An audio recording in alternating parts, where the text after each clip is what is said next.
Krishna. Om Jnana-Timirandasya Jnananjana Shalakaya Chakshurunmilitam Yena Tasmai Shri Gurave Namaha. So, was anyone here yesterday? Okay, great. Do you remember anything from yesterday? That's like the hardest question. Assumptions. Very good. The number one cause of conflict in the world, in families, thank you. When we closed on the other day, it stopped, is assumptions. Everyone comfortable? I wish we could give you a personal air conditioner in front of you. But I guess that's nice. Hare Krishna. Yes, the number one cause of conflict is assumptions. Other ones that we spoke about were unclear expectations, and then the whole process of we fight over information, we fight over pretty much anything in Kali Yuga. And so when I meet people and they say, "You make a living out of conflict resolution?" I say, "Yeah, it's Kali Yuga, it's a growth industry." So, and it really is. Right? Well, obviously, just pick up a newspaper today, but pretty much any day in any place of the world. It's actually, we should be surprised when we get along with someone. Instead, we're kind of surprised when there's a disagreement. But in Kali Yuga, we should be surprised when that things actually work out, because there's so much opportunity for it not working out. So, as promised, today we will talk about some really cool things, but the first thing, perhaps the most important one, is what are our options when dealing with conflicts? And there's only 5. There's not a 6th one, although you can combine them perhaps. Oh, still there? Yes. So these are the 5. And we'll go through each of the 5, but none of these are bad, and none of these are good. It just depends, as we say in style, what is it? Desha, Kalapatra, anyone know what that means? Time, place, and circumstance. Okay? So let us begin. So the horizontal is from uncooperative to cooperative, satisfying other people's concerns, although I think the best way to look at it is the importance of the relationship. And then the vertical, here it says unassertive to assertive, getting one's own needs met, or getting the work done. So relationships and results. Okay? Good. Okay. So let's start with avoiding. So is avoiding bad or good? It depends, right? Avoiding can be great. Like, has anyone ever had the experience? You're in conflict with somebody close to you, especially, and you go to sleep on it, and it's not so bad the next day. Anyone have that experience? Yeah, right. We have that sometimes. So sometimes it's just like, you get another perspective overnight, or after a few days. So sometimes avoiding it's not worth it, and life goes on. But avoiding can also be really bad, because sometimes conflicts, they escalate if you don't deal with them. This happens a lot in the workplace, is somebody is, let's say, being dishonest about their time and attendance, they come late, they leave early, or they just cause trouble in the workplace, and you complain to the boss, and it seems that he doesn't do anything. I don't know if you ever had it, or it can happen in the temple also, I guess. And that can be really frustrating, that you took the time to report it, and nothing happens, and things tend to get worse. In Kali Yuga, most things, or even if you study the creation in the 3rd canto and 2nd canto of the Bhagavatam, things go from subtle to gross. And sometimes when you let things fester, they go worse. And sometimes you let things fester and they just kind of dissipate. So is avoiding good or bad? It depends. Okay? So then the next one, is accommodating. So you give in. You let the other person get their way. And, as devotees, we're kind of trained like that, isn't it? In relationship with senior devotees or spiritual master, spiritual master says jump, you're supposed to say how high, right? You're supposed to, we want to accommodate devotees, we want to serve devotees. I remember one time, Srimad Kalacha probably remembers this, we did one year at the GBC meetings, a Gyata Sakha, where each put the names of all the GBC people in a hat, pick one, and you had to unknowingly do service for them. Right? So people would come back to their room and see some box of pizza at the door, or their shoes were pointed in the right direction so they could sit right there doing all kinds of things. So accommodating is, it's kind of part of our chemistry as devotees is to let people get their way. But what if we accommodate? So that's great. Accommodating can be great. But let's say we accommodate the person has a really bad idea. And we say, yes, we let them get their way. Right? Or it's just, and maybe some people, you don't have to raise your hand on this, but maybe some of us are like that. We tend to always accommodate. We tend to always let the other person get their way. And often that leads to kind of resentment after some time. Yeah. So accommodating can be really good, and it can also be not so good. It depends on the time, the place, the circumstance. So the next one is the opposite of that. Compete, kind of like my way or the highway, right? And it can be really good. Let's say you're a true visionary, and you say it's like this, and everyone follows, and it's fantastic because you get empowered by Krishna to have that vision. Or some things, you see a child running out into the street chasing a ball, you don't try to be really nice.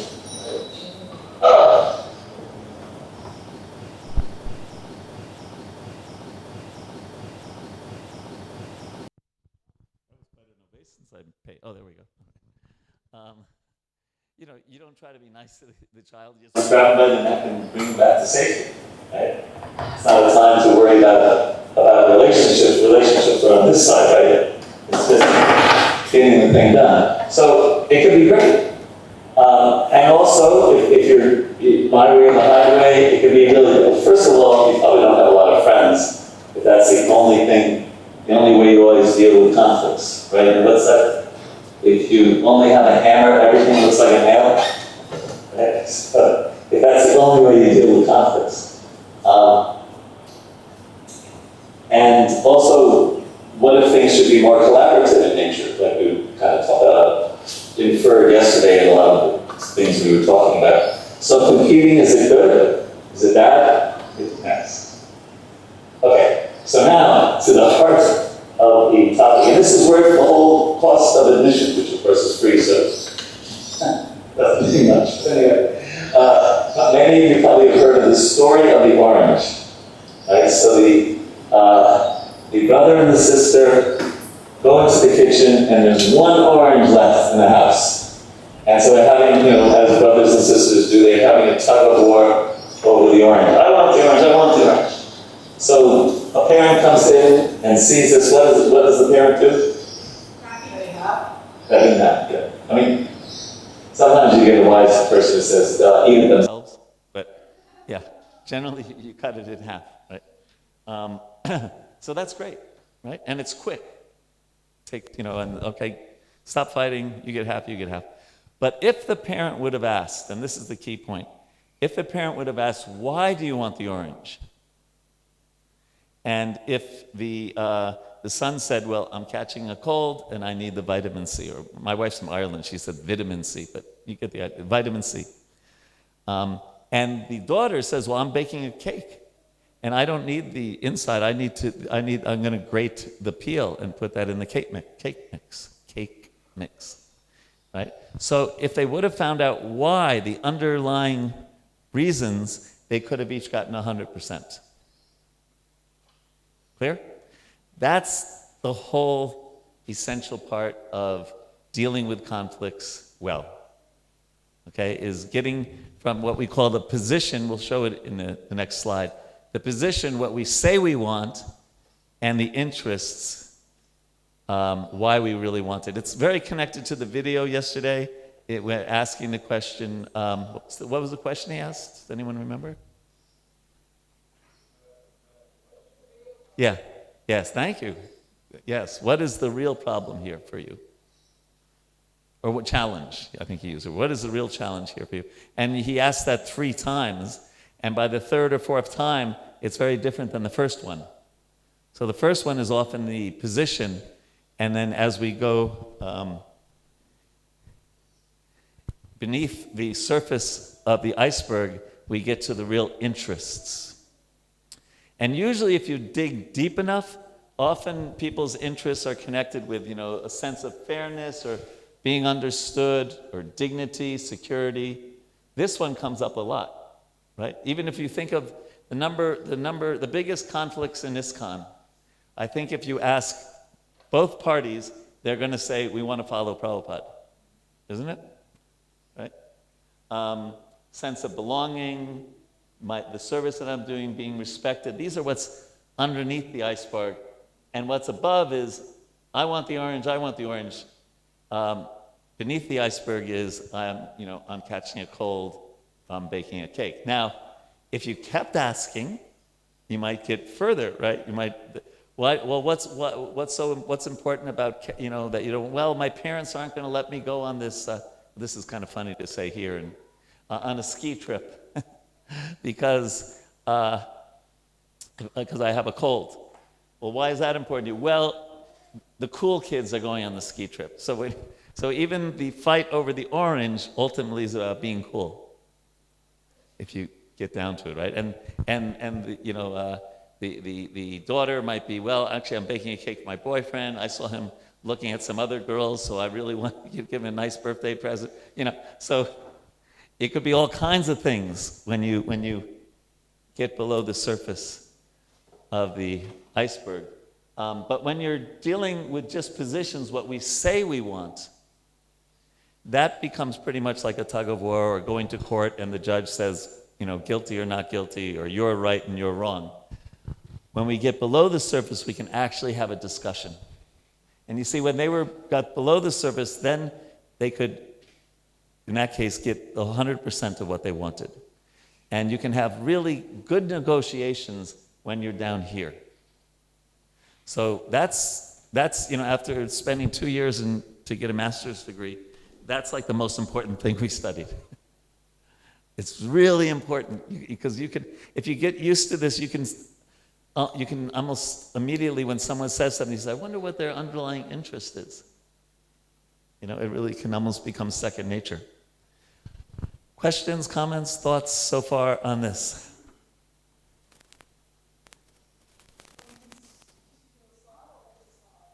Anything, but on these slides would be good, but not like the price of rice in Bangalore or something, but.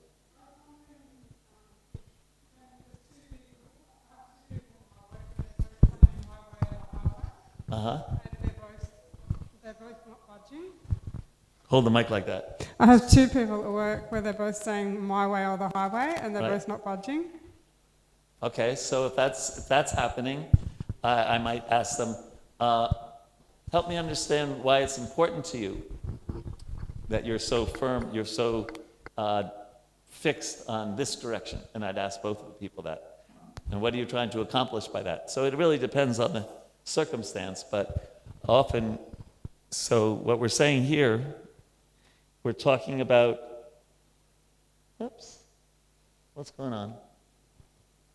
Oh, let me go back to that. That's but compromising was cutting the orange in half, and collaboration, where the relationship is important and the result is important. The win-win, as we call it, is collaboration. Now, compromise, is it good or bad? It can be really good. It's super quick, right? You just cut the orange in half, finished, right? Both devotees want to do the midnight artik for Janmashtami. Okay, you do it this year, you do it next year, finished. Easy, right? It's very quick and easy. So is compromise good or bad? It can be really good like that. It can be also pretty bad. Like, what if you want to build a temple? We just built a temple in Washington, D.C. for $16 million. So one person saying we shouldn't have a temple, we're fine with the old temple. Other person saying we should build a temple for 16 million. We say, let's compromise, let's build one for 8. That would likely be the worst decision. You have a half-built temple, right? So compromise isn't of its, it sounds very reasonable and yeah, it's very, but is it good or bad? It depends, right? And the same with collaborating, obviously, that's basically what I focus on in the service of teaching devotees mediation and conflict resolution. So it's obviously great when devotees can sit down and work something out, especially addressing both of their interests. But even that is not, it takes time. And sometimes you don't have time, right? Or sometimes it's just not necessary.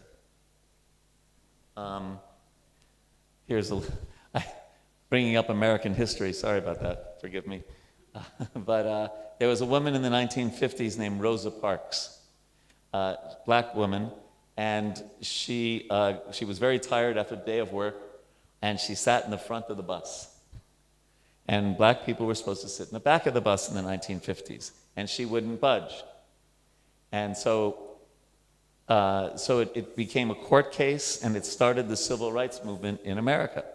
So if she would have just worked something out with the bus driver, maybe sit in the middle or something, it actually was good that it didn't settle in this way, but it went to court, and well, at least for people who think civil rights is a good thing, it was a good thing that started civil rights. So not everything should be collaborated, but I'd say a lot more than we think can be worked out this way. Even that example that you said of they both want to compete, by talking to them a little bit, we can get them to think maybe sitting down and collaborating is the best. Okay, and when we think of, those underlying needs, these are some that I thought of. Devotees have a need for care, for respect, for trust, affection, appreciation, facility for good sadhana, encouragement, a peaceful life, associating with senior devotees. These are some of the things that are underneath the iceberg. Other thoughts? Yes, Nishin Tavachaku. We have a microphone here, because for the tens of thousands of people on the internet. Yeah, right.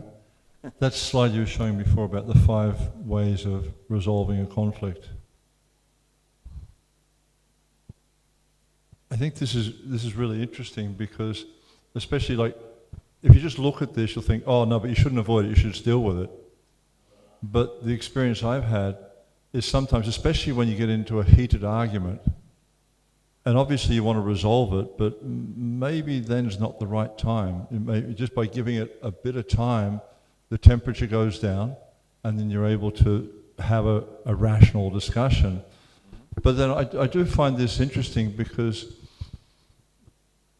obviously it's going to take a bit of experience to figure out which thing is the right thing to apply. Right. Well, when I present this to leaders, I get emails, later saying, well, I printed this out, it's on my desk, and really, I find it only takes me 60 seconds to think in this situation what's likely, it's a guess, but what's likely the best situation. Now, if you look at these 5, be honest, because no one's grading you, you're not going to say it out loud, but usually 1 or 2 of these is your default, the one that you generally go to. And it may be different at home and at a temple or at work. For me at work, it's this. For me at home, my wife is the daughter of a general, and it's this. But think about that for a second. Which ones, if even you could maybe think of a conflict you've been in the past year or 2, and which strategy did you kind of focus on? Again, you don't have to tell anyone out loud, but which one? It's interesting to see. So at work, this is my default, right? At home, it's a little bit more here. And I guess here also with my son. But with my wife, it's a little bit more here. Yeah, so you can think about it. Sometimes it's helpful. Yes, microphone for just behind you. I'm thinking the issue becomes when the whatever two people involved don't have the same approach. Yes. Well, very good. Thank you for bringing that up. Did you want to add to that, or that was your? No, Okay. I Yeah. just want to hear what you have to say. I go and I run out the door. No, no. We're going to talk a little bit later about how to. The hardest thing as a mediator, and by the way, we will be offering anyone who's interested here at New Govardhana a mediation course. We'll do it online because we'll include the devotees. I was already in Sydney and Melbourne, and I'll go to Perth, and we'll just do one for all of Australia. The hardest thing, the mediation process is so powerful and it works so well. The hardest thing is getting people in the room or on the Zoom call. Because often they think, I'm going to sit across from that person? Are you kidding? But a good mediator is trained to have that kind of conversation. So in one sense, it's easy if one person is this and one person is that, right? Piece of cake. This person's just going to agree. But as Mataji said, when they're both this, that can be a challenge. What was it? What is that saying? Something meets an irresistible force. Does anyone know that saying? Immovable object meets an irresistible force. Yeah. Yeah. So there are ways. I was going to talk about it a little later, but since you brought up the question, it's such a great question. There's something called, if I had a I do have a whiteboard, but I don't want to erase Ram Nomi. Is there a marker? If I had a marker.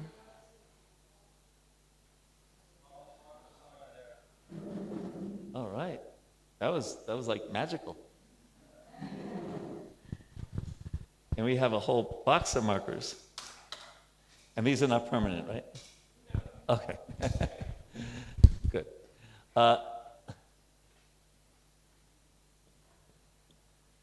And for the people listening in, it's called, I just typed out, I printed and typed out. I'm so used to having a computer. Whatnot. The worst alternative to a negotiated agreement. So in other words, what's going to happen if you don't work something out? Let's say you're not getting along with your neighbor. You're in suburbia, you're in the suburbs, and their lawn is not so well kept, and yours is perfectly kept, and sometimes some things from their lawn ends up on your lawn, and you say, I don't even want to talk to that guy, right? That's what someone might say, right? Then I say, well, what happens if you're living next door to this person for the next 25 years? And I noticed, and I heard that one of you said that your children play with each other. So how's that going to work? So in other words, wouldn't it be better to sit down and try to iron this out than having to look the other way for the next 25 years? So that's the worst. Not sitting down and negotiating is the worst. What's the worst alternative to that? And that can be a way to encourage people who are here to start begrudgingly even sitting down and talking to the other person. Okay, so that's one of the best ways to do it. Just say, well, what's the price you're paying for not working this out? Oh yes, worst alternative to a negotiated agreement. Negotiated means a mediation. Or just, it's a fancy thing, but just, what's going to happen if you don't sit down and talk? That's where my New York accent comes, talk. I'm trying not to have my New York accent, that you won't understand a word I say. They talk also? Okay, good. Well, then I'm talking to the right people. All right. That's one, to answer your question, that's one way we get people to at least try to sit, talk to each other. But this is the trickiest one. if, as you said, if both people there to get them to sit down here, it's pretty easy also. Other thoughts? I can't underemphasize how important it is, because only when you're talking, you can only collaborate when you're talking about interests instead of positions, when you've gotten underneath the iceberg. Is it okay? Would it be ideal to talk to them one-on-one first, just you, the mediator, and mediate without having to face each other initially? Yes, so that's part of the mediation process, have a initial conversation with both parties individually. Yes. Yeah. Yeah, just not that I need to know everything about the issue, but just first of all to develop a rapport with me as a mediator, some trust, and also to get some idea of what their underlying concerns, interests are. Yeah, because if the parent knew one wants the rind and one wants the juice, Yeah. it's just it's not a competition anymore. It's not Right. competing. Yes, very good. Yes, other thoughts on this? So in almost any situation, you can think, I wonder what the underlying, that's their position. I wonder what the interests are. Let me think of what's an example of a position? If you can think of a situation. What's a common situation and conflict between pujaris? I can't hear you. Standards of worship. Okay, so what are they? What is the topic of the standards of worship? What is one party saying, the other party saying?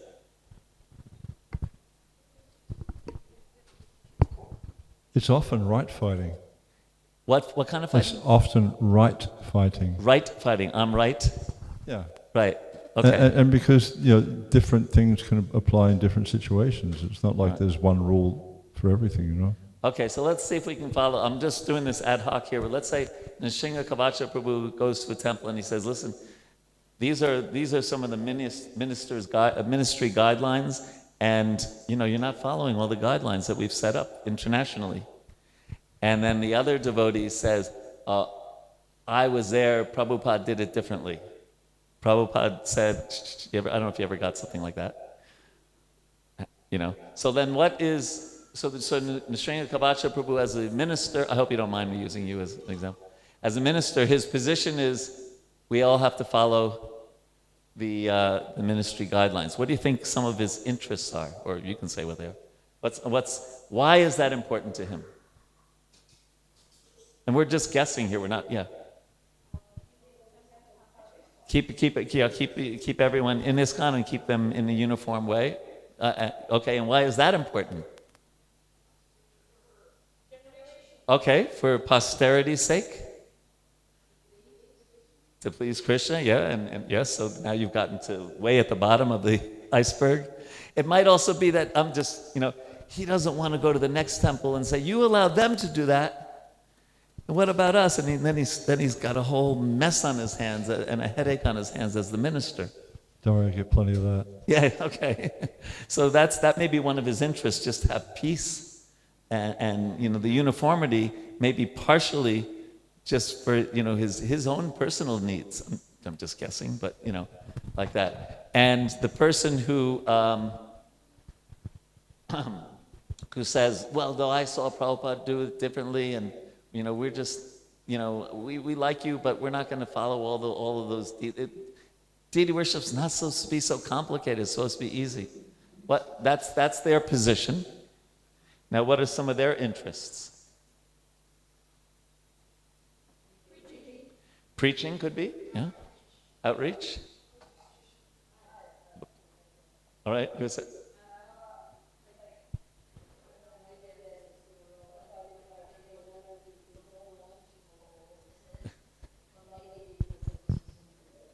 They want to. Well, okay. They probably wouldn't say, "I want it because I'm lazy." No, but if we ask them, why is it important to you? Did you have one, Nishmi? I didn't know if you raised your hand, if you had it. No. Yes, Prabhu. Yes, so that's the way we've always done it. They're very used to it. They've felt some reciprocation from the deity doing it that way, right? That it could be that. It could be, they don't like being told what to do by some central figure. And why is that? Because, they like their autonomy. So it could be something along those lines. Or it could be, something that had nothing to do with deity worship, right? They saw a GBC or a temple president telling people what to do, and they thought it was just so terrible, and they're afraid that that's going to be repeated with Nrsinga Kavacha Prabhu. So the point is, it could be a number of things. And until you kind of, ask the right questions, you don't find out. And therefore, sometimes you end up solving the wrong problem or not able to because you're only talking about the positions. Okay? So imagine it was that last thing, they're just concerned about, ISKCON's just become too bureaucratic, whatever, like that. And they really do like to use their creativity in Krishna's service, including in deity worship. And they sit down with Nrsinga Kavacha Prabhu. And he feels that it's a safe enough space for him to say, well, uniformity is so important to me because I just go nuts. Everyone wanted to do something differently. And I have, the GBC telling me to make things uniform. And then the other person starts seeing Nrsinga Kavacha Prabhu as a person who has his own needs and interests instead of just the person who's just telling thou shall, right? And then Nrsinga Kavacha hears, well, I had these, kind of negative experiences in the past and they're still kind of conjuring up. So that's kind of, now you know why, that's kind of why I'm reacting in this way. And then he sees it's not because they're rascals or this and that, but because of some experiences they've had. Then they can actually talk, if they're from New York or Australia. Right? See, I hope you see the difference. If it's just like, you should follow the rules. I don't want to follow the rules. I really feel a need to make things uniform. It'll just make things run so smoothly. Well, I really, have some concerns about previous experiences, and then they can have a real discussion. I keep on picking because we've known each other for so many decades, so I figure he won't be upset with me if I use him as an example. I'll find out after the class. So other thoughts, questions? I hope this is kind of going in a little deeply because there's only these 5 ways. There's no 6th way to deal with a conflict. Isn't that interesting? You have a 6th way? Just a question. Oh no, go ahead. I just know and experienced that a lot of people can get too emotional, like too much. Too emotional. You can't even talk to them. You can't even talk to them, yes. So then there's it's like, what do you do? Okay, well, there are ways. Remember we talked yesterday about we asked, how do you calm people down? Does anyone remember what? I missed the beginning. What was that? I missed the beginning. Oh, no, don't worry. I'm not getting on your case. But it was, one thing is just letting people vent. So what often happens in a mediation is, it's just what you said, basically. In the beginning of it, and I'm sorry that people online won't be able to see this, it sometimes seems to get worse because they're venting and they're getting on each other. And you did this, you did this. They're all talking about the past, right? And it seems to be getting worse. And so a neophyte mediator sometimes tries to end it prematurely because they just uncomfortable. Oh my God, I thought I was going to be a good mediator and it's all going to hell. It's terrible. But it's actually important sometimes for people to be a little emotional and be like that. But then the mediator is trained how to then bring it to a good conclusion. And this is talking about the future. And when you start talking about the future, you can actually see the body language changing, the atmosphere in the room changes. But if you do it prematurely, they keep on wanting to go back to the past. Okay? And this has a name. Oops. The groan zone.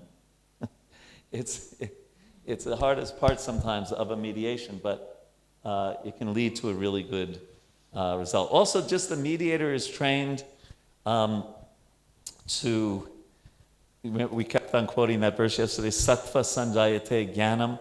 When the mediator is kind of in the mode of goodness, it rubs off on the parties. When the mediator, when the one is ranting and the mediator just remains calm, okay, so it sounds like this is a really important topic to you, like that. And then often you just, the mediator also by their association can calm things down a little. But emotions are, we want things to come out here. We want it to come out all out. Otherwise, what happens is after the mediation, they say, well, I didn't really talk about what's really on my mind. Yeah. Yes, Nishan?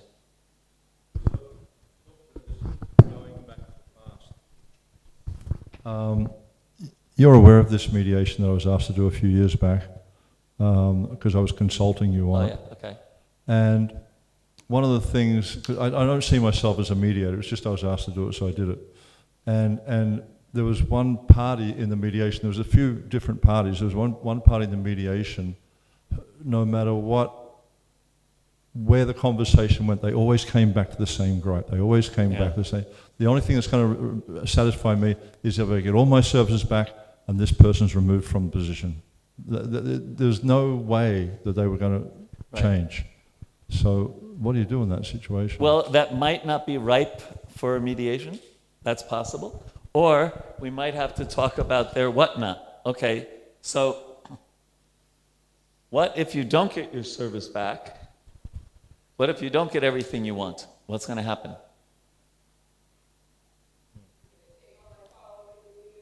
All right. And then what will happen? Okay. And then what happens? Yeah, anyway, you get the idea. I don't think in that case the person had a lot of followers in that mediation. But sometimes it might not be the right case for mediation. Sometimes it might be just to, get them to think, what is the most likely outcome of what happens if you do sit down with the person, if you don't sit down. The other thing is that we sometimes say, so the joke is, what do you call a lawyer with an IQ of 60? Your Honor, meaning a judge, right? So in other words, is sometimes people think, well, no, we don't have to work this out. We'll just go to, the sannyas committee or the guru, there's different places in ISKCON you can go, or to my GBC or to my temple president, and they'll work. Not, I don't mean to say our temple presidents have IQs of 60, but the idea is often people think if they go to court, they're definitely going to win. And I know in India especially, lawyers are trained to tell their clients, you're going to win, even if they have the worst case in the world. Yeah.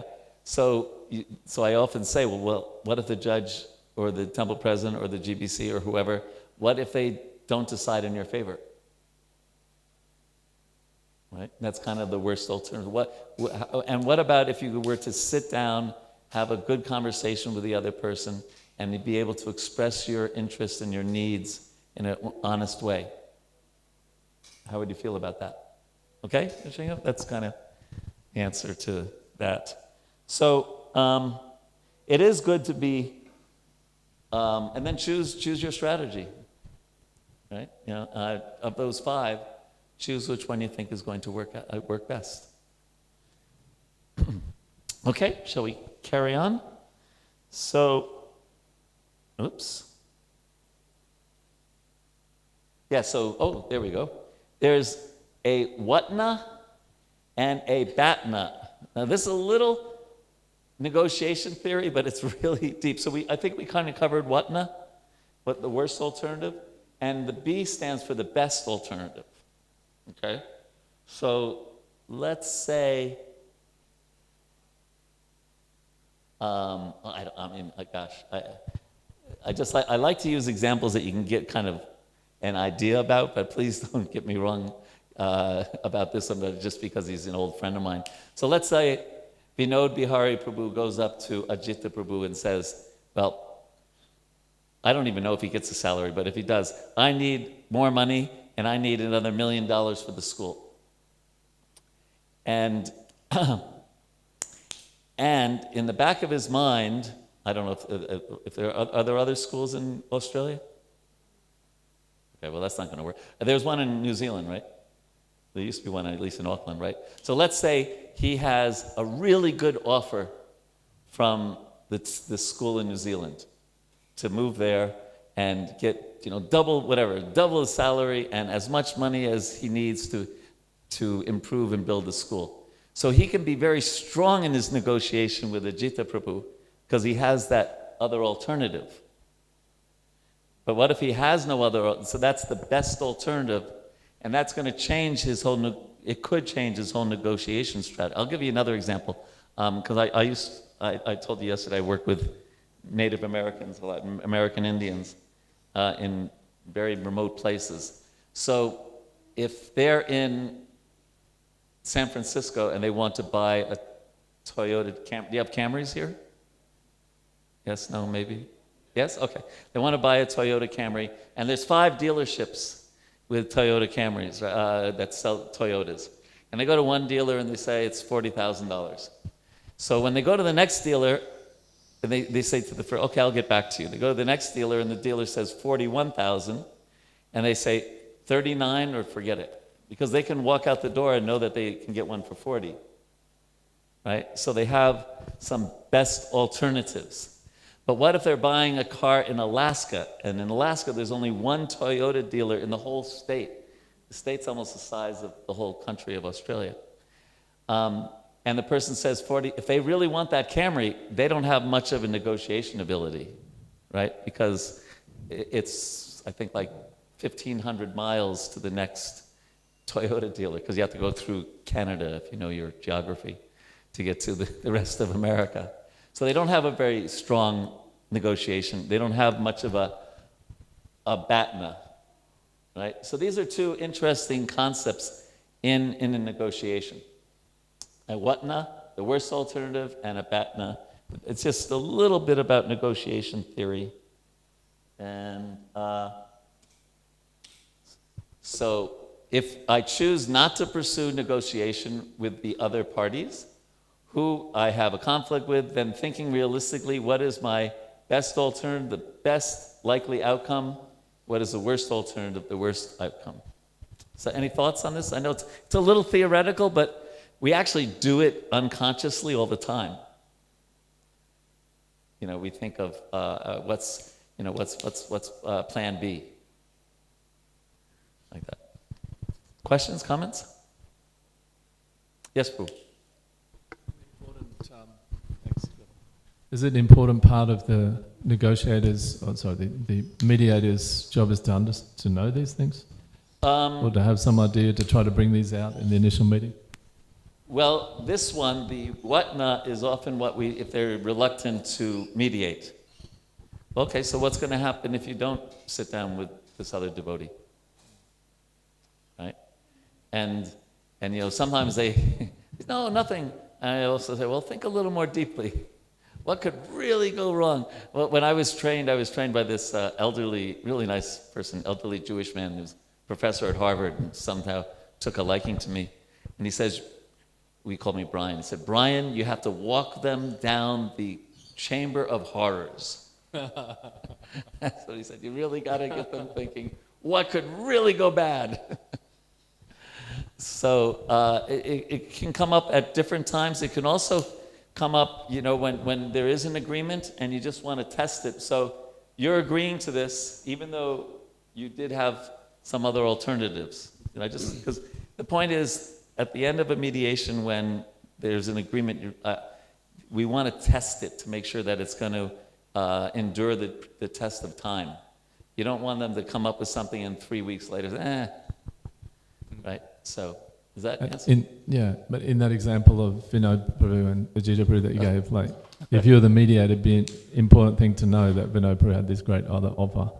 Well, if he tells me about it, and if he tells Ajita Prabhu about it, sometimes people keep it in their back pocket. Yeah, that's what I So- mean. It'd be good to bring that out if you're the mediator. Yeah. Yeah. But sometimes they don't tell you. When we do role plays, I give general information, right?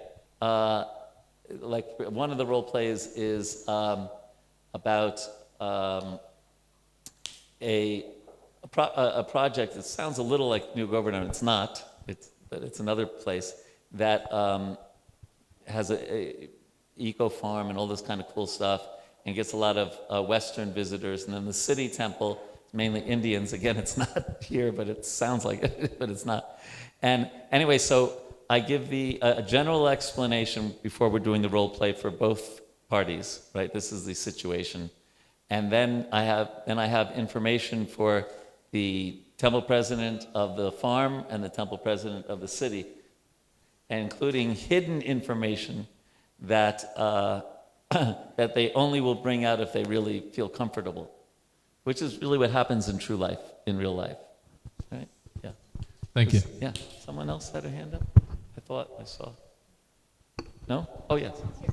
I was just wondering if you're looking for a mode of goodness mediator, how do you come about, and how do you know that they're a good one? Because you were saying that some of them don't go past the first stage, the past. Well, I offer training, and I do. Usually when I actually did do a mediation training in what city was that? Melbourne, the other day. Although we're going to do a thorough one, like I said, online. And I could see of the 9 devotees who took that, 4 of them were kind of naturals. You know, they got it. It's kind of like when we did, which we might cover today if there's time, when we did empathic listening, and I once did a training in the GBC 20 years ago, and His Holiness Giriraj Swami, he got it immediately. He was just like, you know, he just figured, you know, it was just a natural for him. And then a good friend of mine, so I'm not criticizing him at all, who's back with Krishna now, His Holiness Sridhar Maharaj, he just couldn't do it, you know, because it's like we talked about yesterday, it's about listening and all that. And he said, Vraj, I'm a sannyasi, I've been telling people what to do for 40 years. I can't do this. Just forget it, you know. And it was just, you know, and I was so happy because he was so honest about it, you know, and he is such a nice, wonderful devotee. So it's, you know, there's always the nurture and nature argument, right? How much is, you know, nurturing, training, and things like that, and how much is a person's nature? And I think it's kind of both. I mean, that's kind of what Varnashram is. So I try not to, in this kind of revival, I try not to unleash to the world mediators who aren't good at it. The hardest people to train I've ever trained, the hardest people to train in the outside world are retired judges, because they've been telling people what to do for their whole career. And in India especially, they sit like way up. It's like, you know, retired judges. The second hardest in certain countries is lawyers, because they're trained to tell their clients what to do and not to.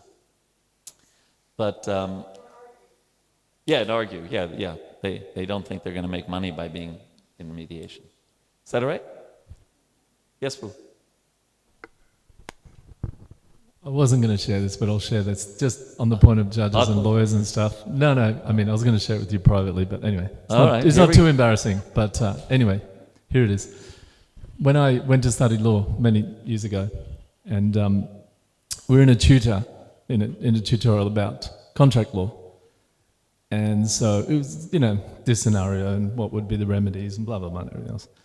So I sort of put my hand up and said, oh, they're taken to court and then you charge them this and that. And the tutor just looked around at me and said, that's a very adversarial approach. And I said, whoa. And I realized, you know, we have quite a black and white, you know, this is the absolute truth kind of thing. Yeah. And it's interesting that there's this whole push for mediation, which I'm sure you're totally aware of in many court cases. You know, before it even goes to court, they'll say, have you been to mediation yet? Yeah. In Otherwise, Australia, don't it's even big. bring it. In Australia, it's huge. Yeah. Yeah. So yeah, it was just an interesting thing that when I, just kind of did that, she made the comment, "Wow, that's a very adversarial." But that Nice. was just kind of normal for me of how we sort of discuss things. So Yeah. that was 20 years ago. And So yeah. all your devotees think he's a very adversarial person. No, we won't go there. Uh, you kind of brought up a point I was thinking of. There's not that many things in this world that are objective. Most things are subjective. Even objective, Krishna's tu Bhagavan Swayam, right? But even Krishna, when he walks into the arena in Mathura, so many different people saw him differently, right? So many things are subjective, but often we often think that our perceptions are our reality, and we're convinced that we're right, even though it's often a subjective perception. So one thing in a mediation is to get people to talk about their different perceptions and to learn that, wow, somebody's looking at the same thing as me totally differently. Even policemen will say that when they interview 3 people about what happened in a car accident, they'll often get 3 different accounts. Yeah.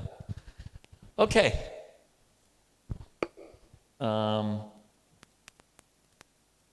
One second. There we go.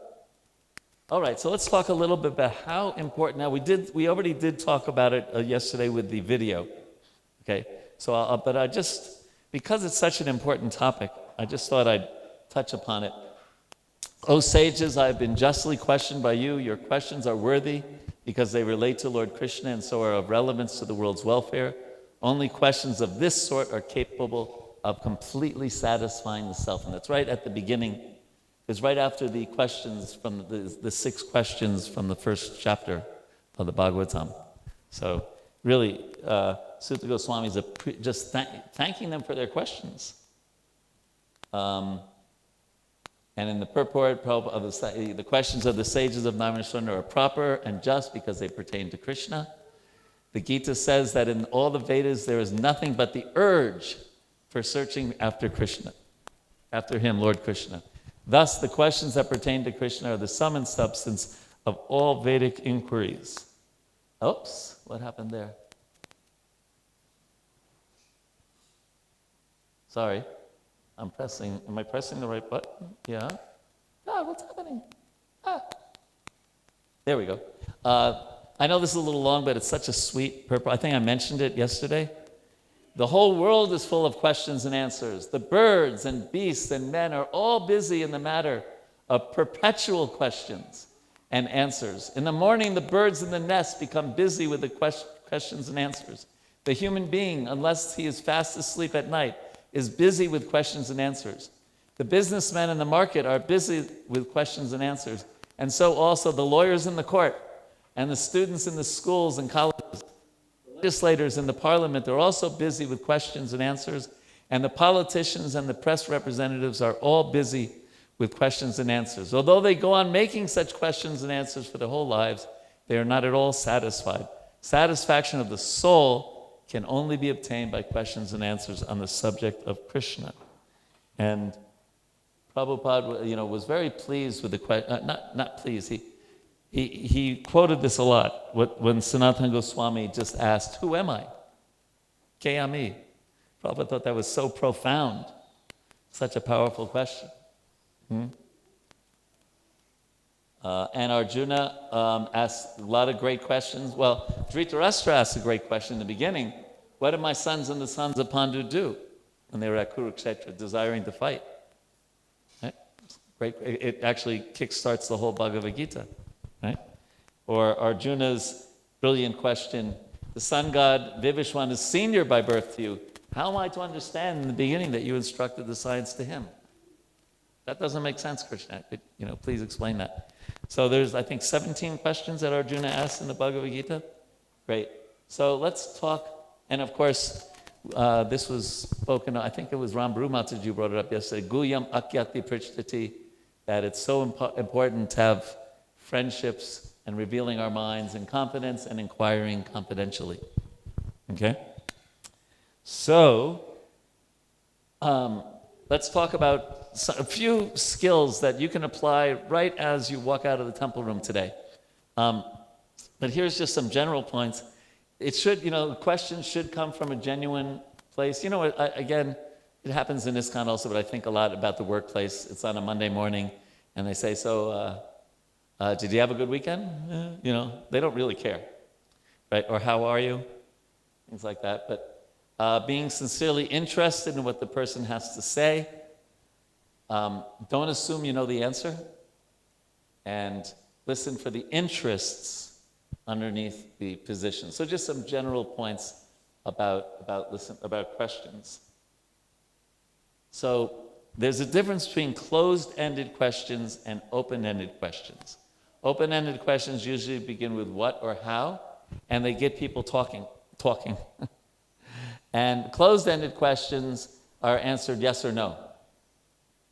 And they usually don't have the same effect on getting people to talk about things. So just to give you an example, I'll explain a situation, and you can ask me, you can try to get the answer, but you can only ask closed-ended yes or no questions, okay?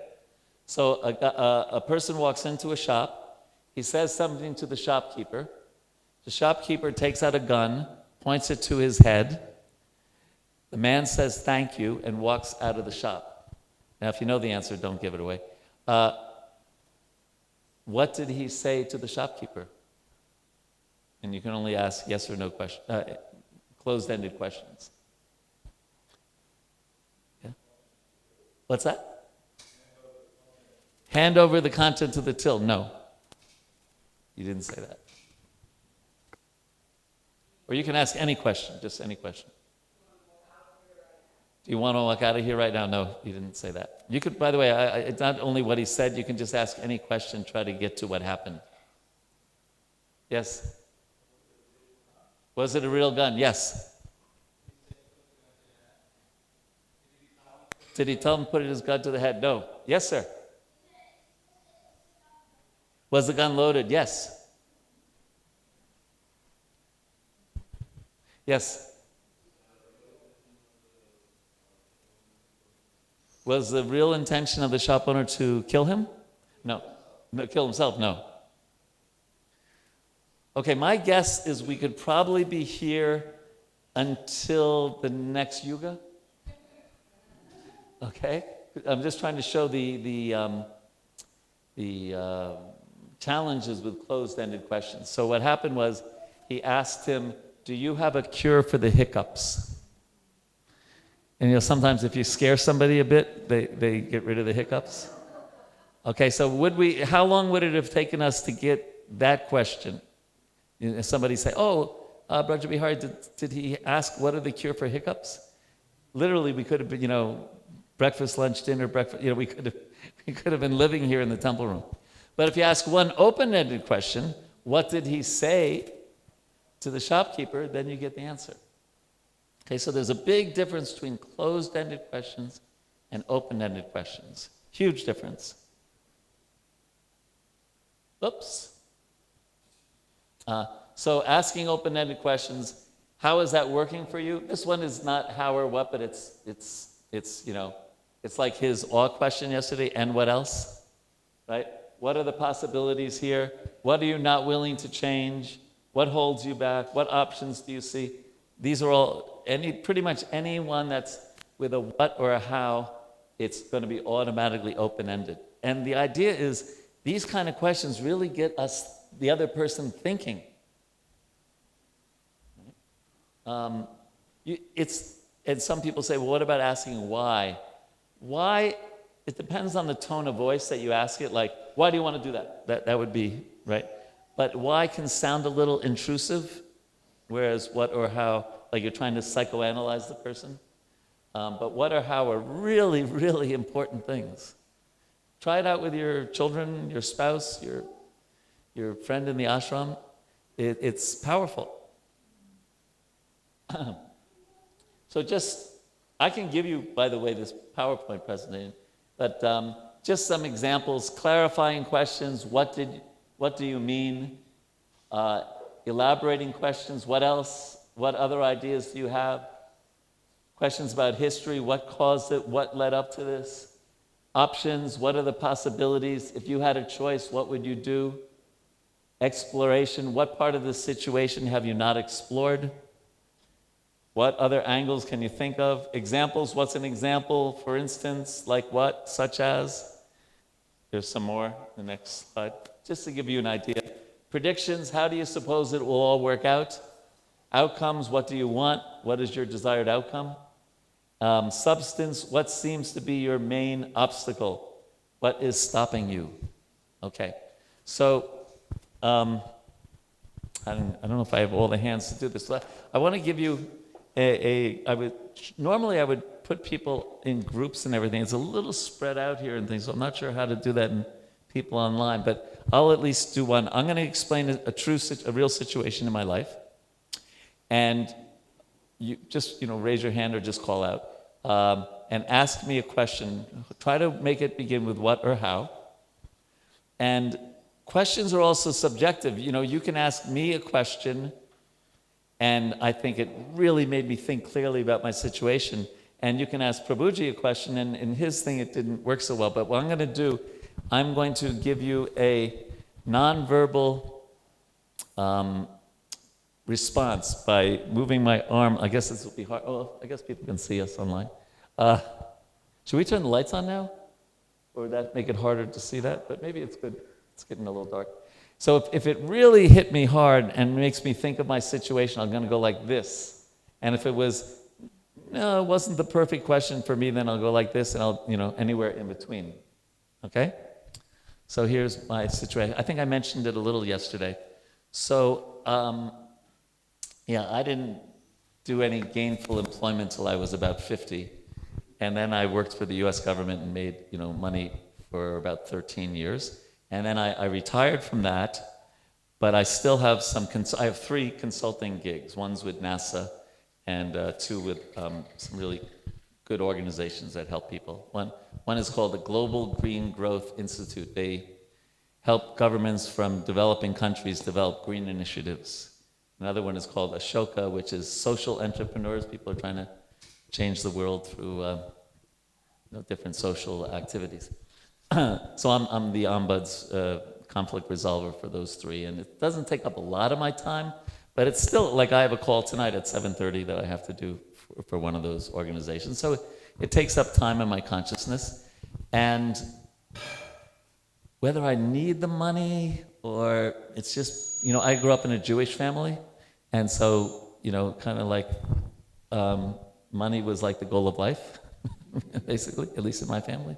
So there's that, and it actually pays really well for very little effort. I mean, sometimes like 5 hours a week, something like that, so not a lot of work. And at the same time, it takes away from, I'm getting older. I had a stroke 6 months ago, and I really should be kind of focusing on end of life, getting really Krishna, trying to become a devotee, really, and hearing and chanting and taking advantage of living at Govardhana and things like that.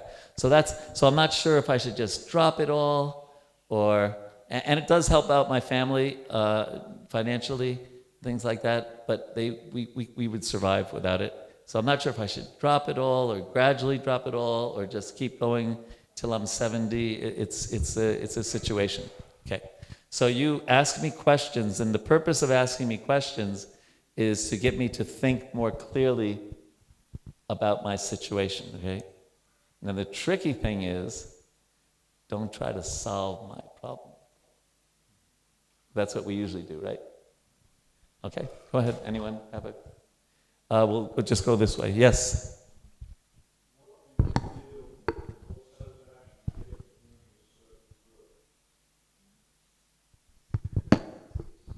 Yes? Did you have your hand up? How does the work make you feel? Oh, very similar.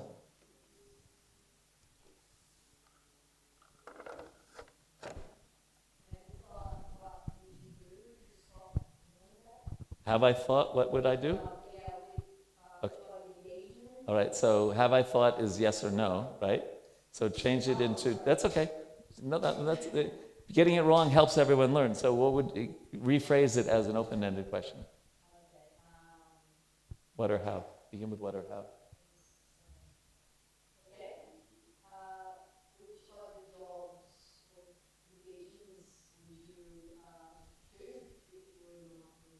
Okay, what else would I do if, yeah. Yeah. What seems to be your main obstacle in not pursuing the next goal?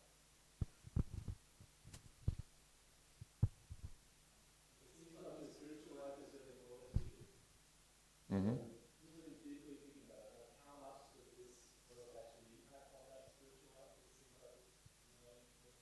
Okay.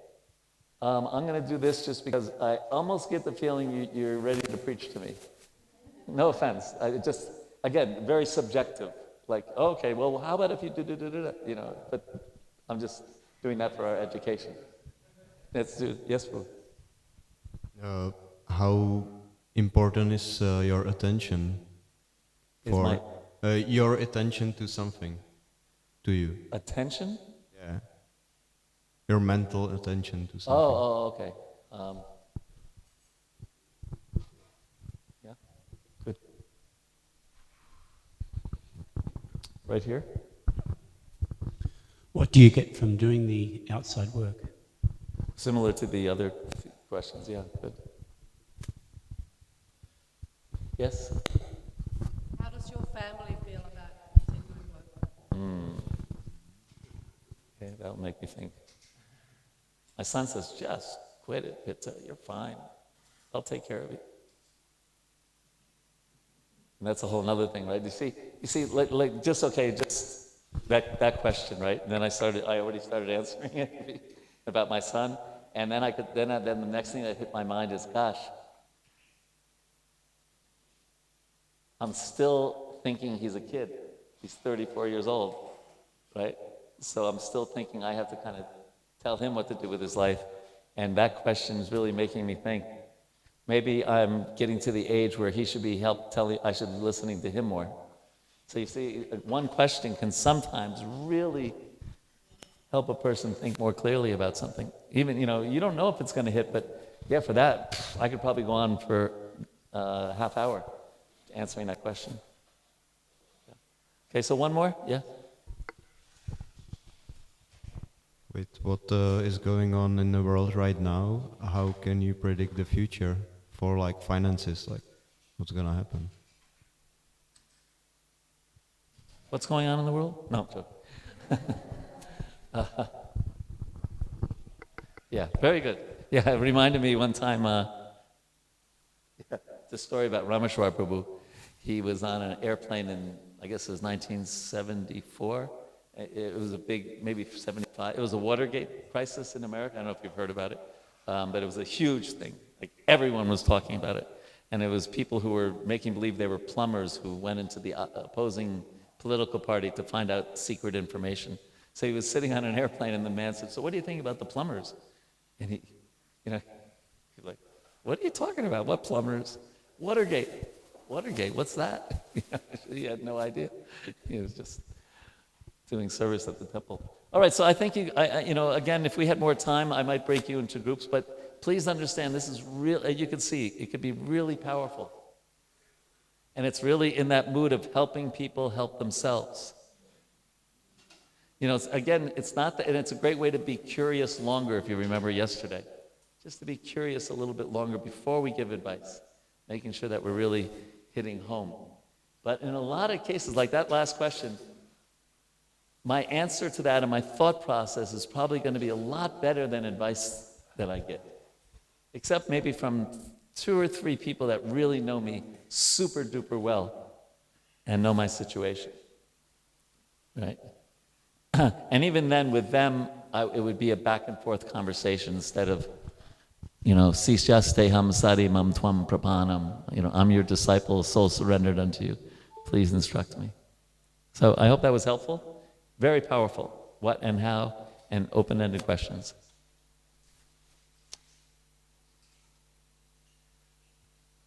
Okay, we did the exercise. Okay, now the next thing is being a good listener. And this letter to Balavanta Prabhu in 1972, I would assume like in the deity worship ministry, there's a few letters from Prabhupada that is like, you know, you have posted on the wall. Well, this, for me, is the letter about conflict resolution and etc. So let's go over this letter. And so Prabhupada is writing to Balavanta Prabhu about university preaching outreach in 1972. Okay? And he says, now I want that we shall recruit more and more our men amongst the intelligent class of men. They, because they are little educated or they have got some wealth or fame or ability, so they will sometimes be a little puffed up, but that's all right, they deserve it. I love that. You know, he probably just recognized that, you know, they have karma, and you know, like that. Now we shall have to learn the act, how to approach such higher class of men, and women, of course, and attract them to apply themselves to this Krishna consciousness. That requires much tact. What does tact mean? Intelligence, yeah. Strategy, diplomacy, yeah, that kind of thing, yeah. What was that? Cleverness, yeah, cleverness. And we shall have to expect to meet all challenges by sharp minds. Now listen to this. But if we remain always absorbed, that's a New York thing, absorbed. Always absorbed in remembering Lord Chaitanya, how he converted so many intelligent men, even sitting for 7 days and nights to hear them speak without himself speaking anything. I don't know, you know, sometimes we go through that chapter, but I started meditating on that. Lord Chaitanya sat for 7 days. 7 days without saying a word. I couldn't do that. Okay? Amazing. He sat there for 7 days. And he didn't agree with what Sarvabhauma was saying. Right? And if we remember how Krishna was so patient to explain everything to Arjuna, even Arjuna was speaking like a fool. In this way, being always tolerant of others and appreciating their points of view. Now, I was a college student in 1972 in America. I would say most of the views were drugs, sex, rock and roll, and Mayavad philosophy. That was most people's point of view at that time. It will be easy matter to convince them gradually to join us. And so it's just the power of listening. You know, it's a shame when we go to school and we learn reading, writing, arithmetic, etc. And maybe some good schools do public speaking, but very few schools teach how to listen, the art of listening. And it's probably the most important thing of an adult, one of the most important, you know, things for an adult to learn. So there's Lord Chaitanya listening to Sarvabhauma. So what to avoid when listening? This is probably the biggest one. Anyone ever do that? Thinking what you're going to say next? Right? Yeah. Even if they, not that we're, you know, even when they teach debating, they say that's the worst thing to do in a debate, because then you won't hear what the other party is saying. You won't be able to, like, you know, analyze it, because you're just thinking what you're going to say. Okay. So thinking about what the other will say next. Jumping to conclusions, premature judgment. Right? That's certainly one. Criticism and compare. Oh, I've been thinking a lot about this comparison thing. I've been really trying to catch myself. Like, instead of saying, that's the best subject I've had in years, because that's comparing it to all the other subjects. Why don't I just say, that's a really wonderful subject? You know, she or he's the best, fill in the blank. Why not say he or she is great at? I've been trying to really catch myself to avoid the comparison trap.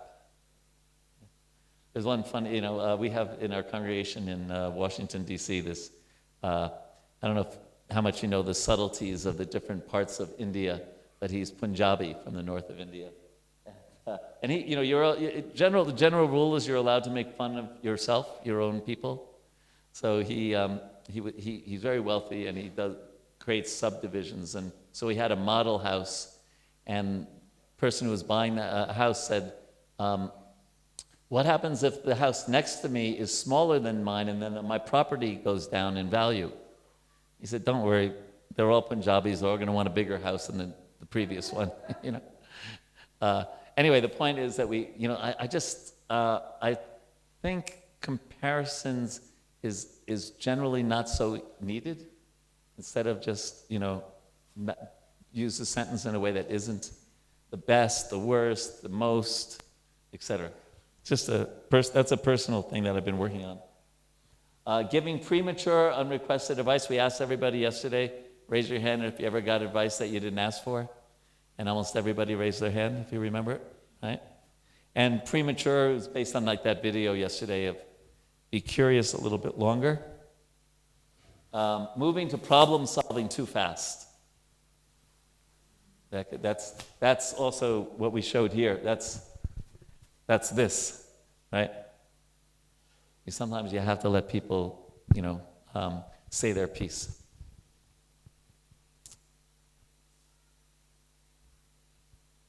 Talking about oneself too much.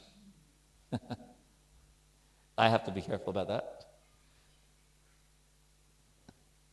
And not paying attention to verbal and nonverbal cues, body language and tone of voice. I think the next slide. No, we have a slide about this, but since it's there. So in terms of communicating emotions, research is that's only 7% of the words that you say, and 38% is the tone of voice, and 55% is the body language, right? Like, how would I know if you're really getting bored right now? It would be clear in your body language, right? And looking at your phone or whatever, right?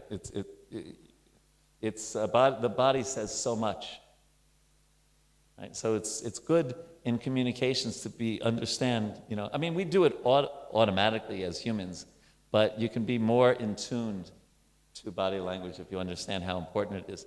My wife, when she would teach new teachers in the school, she was a principal for years, she would, especially if you're talking to small children, and if you say, "I love you," right? And the child starts crying, even though the words were, "I love you," right? The tone of voice says something totally different, right? Or if you say, "I really hate you. You're the worst student in the whole school." They go, "Thank you so much," right? So the words, tone of voice is a big thing. And then body language is just, it's very powerful. So if we're listening, well, I think I have a slide on that. Let me see. That's empathic listening. But, if you really want to listen to somebody, the first thing that really gives away that you're there to listen is you put your phone away, right? And then there's certain things like, it's called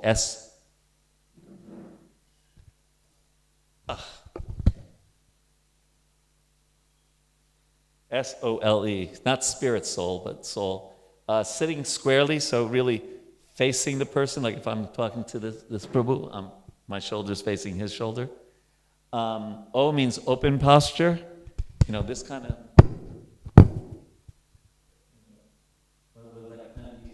go ahead, make my day, right? Something like that. L means leaning a little bit forward. Now, different cultures, it seems that leaning forward in Australia would be fine. In Britain, they really kind of like their personal space. And in Italy, their noses are practically touching each other. So, it does vary a bit, but leaning forward. And then making eye contact. That doesn't mean staring down the person, but appropriately making eye contact. And that also depends. In China, as an older person, if I look into the eyes of a younger person, they often look down. I've seen that in Korea also. So it depends. But generally, the whole idea is that with our body, we can show that we're going to really listen to the other person. Right? It's the first thing you can do. And it's easy, right? It's not a lot of work to just be a little mindful of... But for me, just like the act of, what is that? And you actually turn off your phone and the person thinks, these days that's super. Or close the laptop, things like that really show something. So this is not a seminar on listening skills, but this is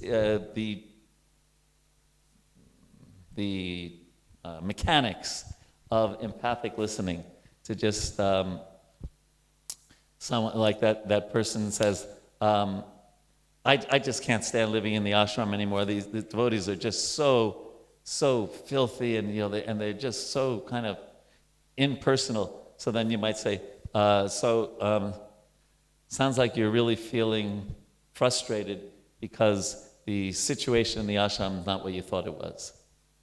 And what that does, it's empathic listening is, and there's 100 YouTube videos on this on the internet you can study, and I especially suggest you consider looking up nonviolent communications, NVC.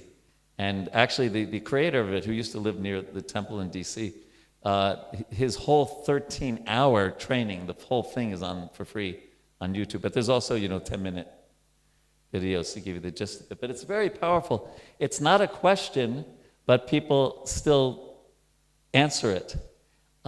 It's a statement. And it's just like putting a nice clean mirror in front of the other person and saying, is this what it's like? And what's really cool about this, when you name the emotion and you get it wrong, and they correct you, no, I'm not frustrated. I am really disappointed. Because that mood of self-reflection and thinking of what emotion you're experiencing is a very sattvic thing to do. And then like we quoted, sattva sanjayate jnanam, you start thinking more clearly. So this is all part of helping people help themselves. I would assume a number of you have taken some kind of training in communication skills? Some of you? Yeah, okay. That's what I thought, yeah. So it's very powerful. Again, I can't, spend... We do an 8-hour training on, because there would be a lot of practice on communication skills. And I know there's devotees in this community who are expert at that. Probably a lot better than me. But it's, you just have to, at first, when you first do it, it seems a little mechanical. Right? I remember I studied under a devotee named Sri Ram Prabhu in 1991, this. And then I went back to my home, and I started using this, and my wife said, don't try that empathic listening crap on me. because it didn't, but after a while, she doesn't even know when I do it, because, it becomes more natural. But at first, it's like, yeah. But it really is powerful, like I said, especially this one, because it really makes a person more introspective. Yeah. Okay. Any thoughts on this? On listening? And, okay, so let me ask you this, if you could. I've been doing service in the Pujari department, there you go, with Krishnadas for the past 2 months. He's a really nice devotee, but he talks too much. He's always interrupting my seva with the latest ISKCON, a local ISKCON gossip. I can't get any service done. So using this formula, would someone want to try an empathic listening? Okay, so that's part one, yeah.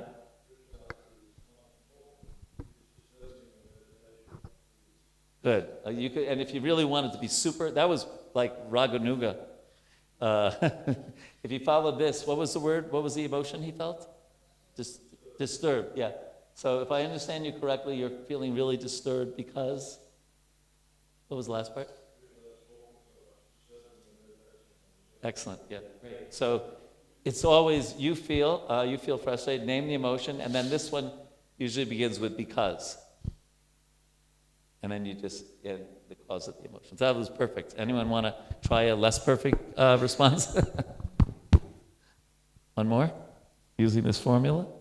Anyway, he nailed it quite well. I can't stand it. His room is always so filthy. I can't even find a place to step that I'm not stepping on something else. Someone want to give it a try? What was that? So there you go, the perfect wrong answer.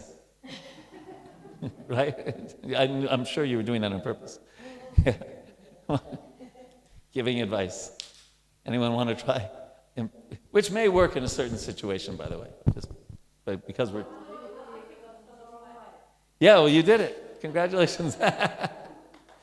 Anyone want to propose a right way? You feel annoyed because the room is always dirty. Yeah, great. Did you have one?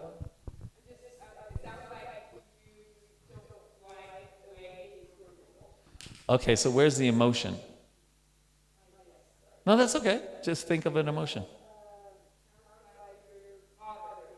Okay, sounds like you're bothered because? Very good. Yes. Good. It's not that hard, but it takes a little, but it's amazing. Did you have your hand up? Or no, you're scratching your head. Oh, okay. Yeah. You have to be careful about scratching your head around me because I don't have really good vision, so I just see something raising their head. We did that. And then, okay, so, and if you can Google, or rather YouTube, iMessages. So, empathic listening is when the other person is dealing with something in their life, some challenge, okay? iMessages is when something is affecting us, right? So,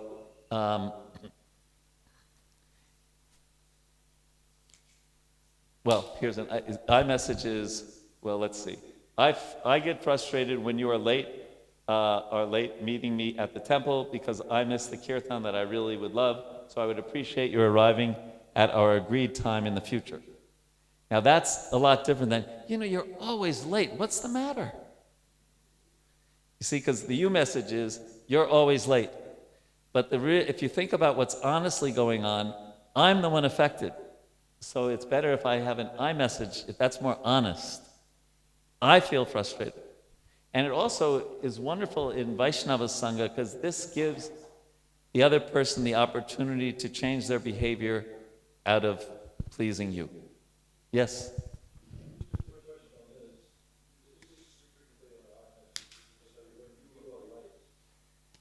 Yeah, I thought about that. I think you sometimes have to throw in a you or it doesn't grammatically work.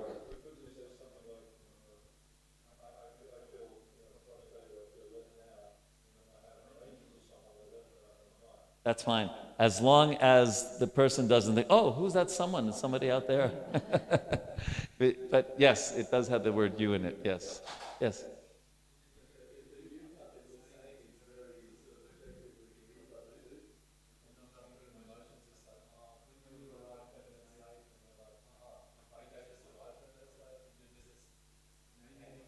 Yes. Yes, thank you. Thank you for that. Yes, because this is hopefully a statement just of objective fact, or at least perception. This is the emotion, yeah. Right. And there's a reason for it. It's not just willy-nilly. There's no reason. So this is actually quite scientific. And some of them don't go into this fourth part. They just end here. But this is especially nonviolent communication. If you study it, Marshall Rosenberg is the author of it, where they actually, I'd appreciate like that. But again, no communication thing is foolproof, but it's really powerful. It's really powerful. And it's very different than a you message. Yes?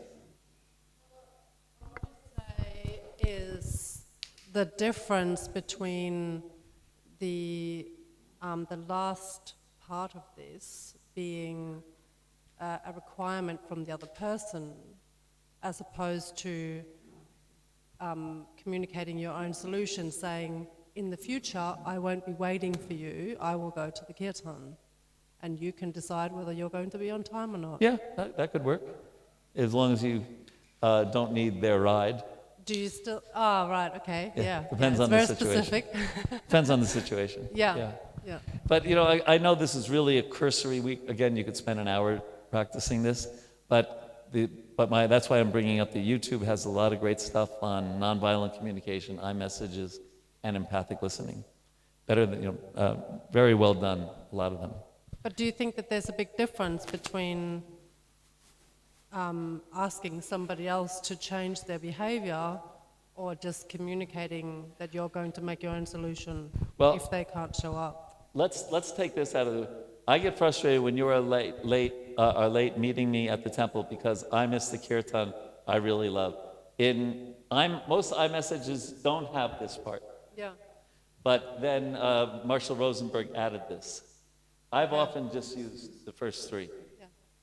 Right? He's got a whole philosophy which it parallels Krishna consciousness pretty well, right? Because we want the motivation for changing is a seva attitude, so that's kind of nice. But I've often just used the first three. Thank you for everyone bringing this up. And then I think we already talked about this yesterday. If we say, Vraj Vihari is a really nice devotee, but, and then everything we hear after the word but is what really you focus on. So it's a small thing, but, we can try the word and instead of but. And people who teach communication skills always bring this up. Simple thing, and instead of but. Okay, let's, this is that point that we mentioned, about body language, 55%, tone of voice, speaking. Now, in telephones, in telephones, you don't get the body language, right? But so the tone of voice becomes 86% of communicating emotions, and the words we speak, 14%. And, a Zoom, you get some of the body language, right? I was working for the government during Zoom, so it was like tie, shirt, pajamas. Because, so luckily they didn't get the whole body language. But that's, kind of what it was. But I'd say you don't get the full body language experience, but you get some of it on Zoom. And I really try, it's so interesting. I've worked for a number of different organizations, and some organizations, their culture is not have the video on. Right? And I prefer, especially if I'm doing training, it's so much better to get some reciprocation. You crack a joke and you see someone smile instead of just their name. And for me, this is great because almost all of my trainings before coming to Australia have been on Zoom. So it's so great to be with real people. I mean, in the flesh, so to speak. Okay, let's talk about something interesting here. About you can analyze conflicts. Now this one. Okay, so here it says, when parties have successfully managed meaning differences, or in other words, the way they see reality, they can focus easily on the issues. And when they haven't negotiated reality, then it's hard to talk about issues. Let me give an example of that, okay? Let's say, let's choose one that no one talks about anymore, but about Vaishnavi Diksha gurus. We're not going to talk about the issue. Don't worry, we're not going there. But the point is, if you can negotiate reality, that is, how do we see Srila Prabhupada? Do we see him as this person who reestablished Vedic culture and what is it, complementarian? That the husband rules and the wife follows. Is that, or do we see Srila Prabhupada as, what he said in Chaitanya Charitamrita that boys and girls joined together in preaching, it's redoubled strength, or he said that the reason he was successful when his godbrothers weren't is because he created women ashrams. So which Prabhupada? So negotiating that, how we see Prabhupada, or how we